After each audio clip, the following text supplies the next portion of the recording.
ফুটবলের উন্নয়নে সরকারি ও বেসরকারি পর্যায়ে ব্যাপক সাড়া পাচ্ছেন বলে জানিয়েছেন বাফুফের সভাপতি তাবিথ আউয়াল।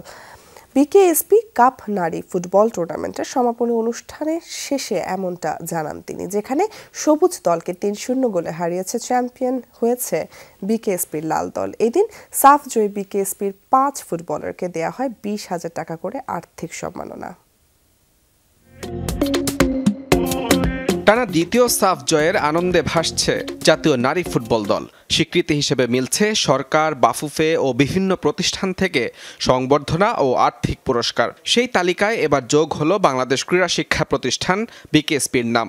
সাফ জয়ী ৫ ফুটবলার ঋতুপর্ণা চাকমা, স্বপ্না, আফইদা, শাহেদা ও সাগরিকা এই প্রতিষ্ঠানেরই শিক্ষার্থী। তাদের প্রত্যেককে দেয়া হয় ২৫,০০০ টাকার চেক।